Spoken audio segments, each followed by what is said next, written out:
السلام علیکم ورحمت الله وبرکاته. مؤمنان الله د یو عظیم امتحان سره مخامخ کړي دي، لکه د انټرنیټ شبکه، فیسبوک، یوټیوب، ګوګل. د دغو شانو څخه ځان راګرځول به په قوي ایمان باندې کیږي. دغه رنګه ورښځو ته کتل، یا په ټي وي کې، یا په کمپیوټر کې، یا په موبایل کې، یا فلمونه کتل، دا هغه ټول څه دي چې د ایمان په زوال باندې تمامیږي. له بده مرغه د ایمان د زوال اسباب ډیر سول. د ایمان د قوت او د ایمان د ټینګوالي اعمال اوس په جامعه کې د مسلمانانو کم سول.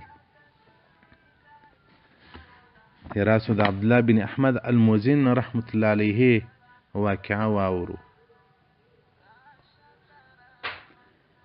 عبدالله بن احمد الموزن رحمت الله علیه وای ما تواب کوه، یو روز سړی د بیت الله شریفي په پوښو باندې زړیږي، لاس یې ورباندې نیولی دی، دا دعا کوي: اللهم اخرجني من الدنیا مسلمه، الله له دنیا څخه ما مؤمن دروله. عبدالله بن احمد الموزن وای دغه سړی که تواب کوي هم دغه اواز په خوله کې دی چې یا رب پر ایمان مې دروله، او که صفا او مروه کوي هم دغه اواز په خوله کې دی، او که بیت الله شریفي ته راسي مې دا اواز په خوله کې دی ژاړي. عبدالله بن احمد الموزن رحمت الله علیه مبارک ورته وایي ما ورته ویل چې ځوانه دلته خو نورې دعاوې هم باید سړی وکړي، ته یوازې دا دعا کوي چې الله ما له ایمان سره دروله. وای ده راته وویل که دې زه په خپل واقعه او په خپل حالت باندې خبر کم، بیا به ته هم راته ووایه چې صرف دغه یوه دعا کوه، بله دعا مه کوه. وای ما ورته وویل وما قصتک، ستا حالات او قصه څه ډول ده راته ووایه.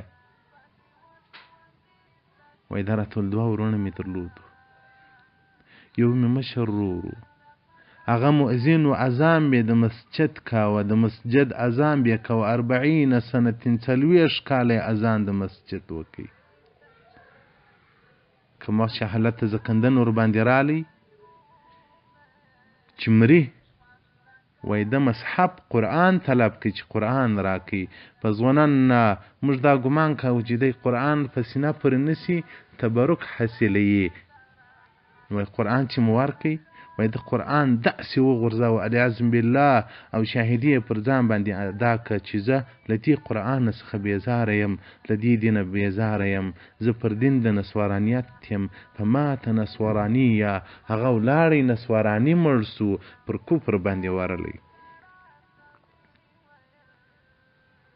نو کوم وخت چې وای دا مشر ورور مو ښخ کړي، هغه د جنازې و د فاتحې مراسم خلاص ول، بل ورور مقرر سو 10 کاله هغه اذان وکړي.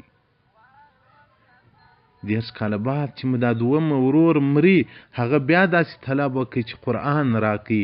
زموږ فکر دا و چې قرآن ته برکان په سینه پورې نسي، یا چې قرآن مو ورکړ، هغه قرآن عظیم شان یې وغورځوه، دی بیا له خپل دین څخه بېزاري ښکاره کړه، هغه بیا پر نسوارانیت باندې مړ سو.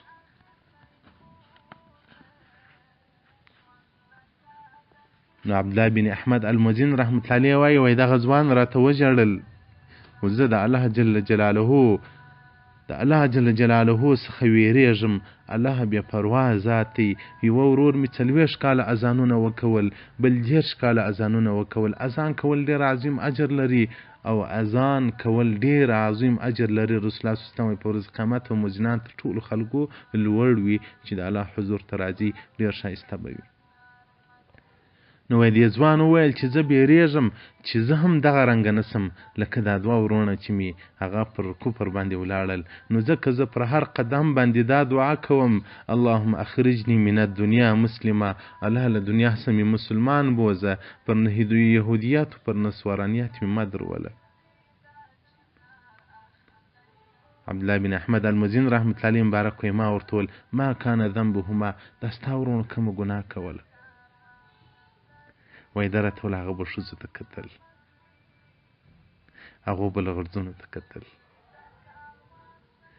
دغه عادت کې پکښې و، بس یو نجلۍ به ولید ورته کتل وي چې له غرځنې هلک به ولید ورته کتل وي. د دې ګناه په وجه باندې الله د ایمان څخه محروم و بې نصیبه کړل. نو محترمینو راځي د الله څخه وویرېږو. دغه انسانان چې ماښام بېدېږي په لڅو فلمو باندې سترګې مردار کې بیا پرېوځي، دغه انسانان چې پر فیسبوک پر مخ باندې یو تصویر د ښځې راسي هغه دی لایک کړي، د دغو به کوم حالت وي،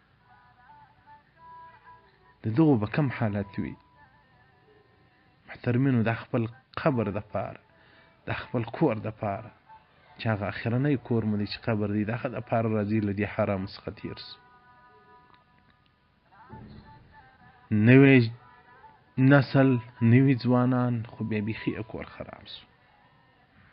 د پرون ماښام بازار کې هغه یتیم را سره و، خوریی مریض، نو بوټونه مې ورته رانیول، نو یو دوکان ته ورغلم، بوټونه مې رانیول، هغه ځوانان شان سره بېلوتو ته یې ما ورته معلومات کوي د خدای په لحاظ باندې دا داسې ګناه ده، پروت یې په ګناه باندې اخته یې. برا مال هیڅ ګناه ما کوي، او فیسبوک او یو بلوتوت ستاسو لپاره جهنم دی، بس نور ګناه ما کوي. ټکداران د دوزخ جوړ سولاست. ماشه دا اوس ته یو شی ور بلوتوت کوې، قرآن بلوتوت کوې،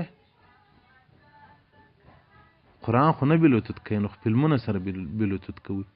ته په لمانځه ولاړ یې، ستا انډیوال ما ستا فلم ګوري، ستا به غاړې په بندې وي.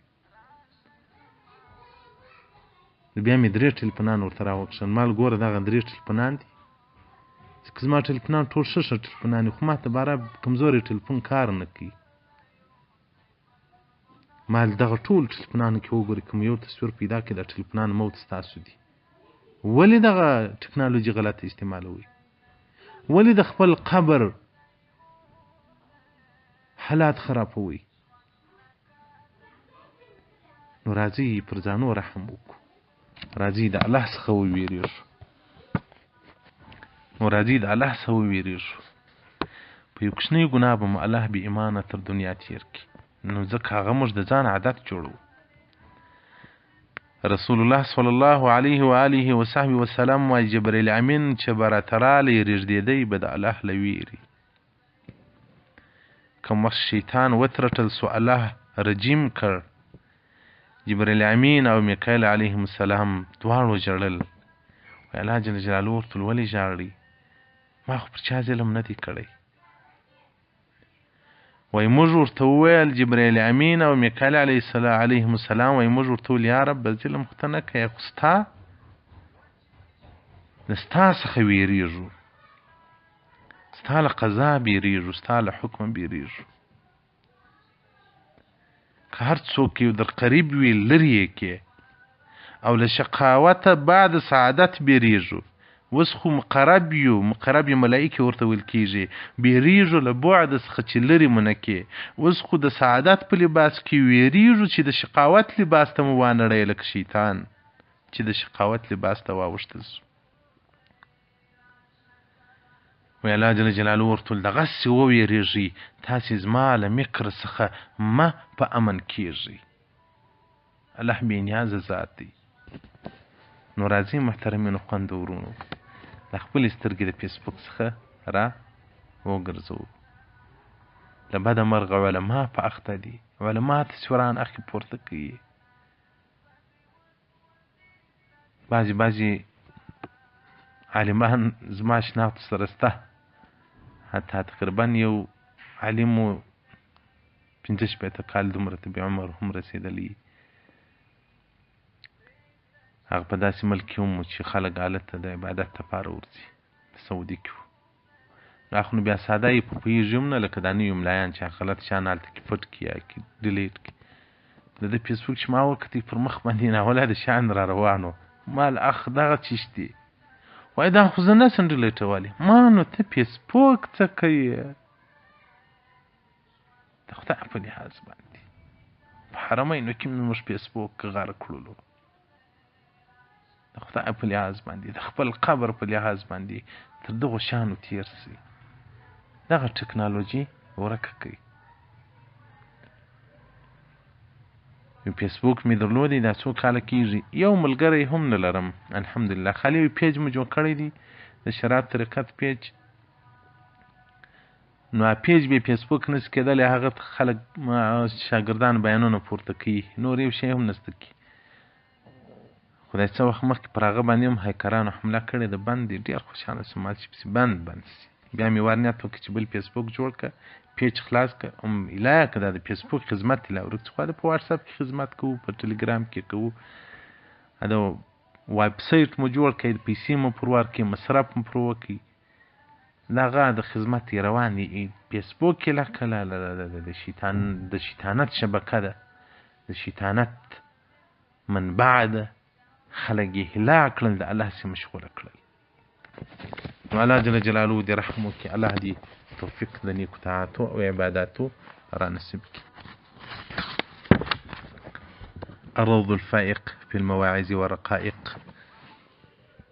صفحه 8 او صفحه نمبر 9. والسلام عليكم ورحمة الله وبركاته ومغفرته.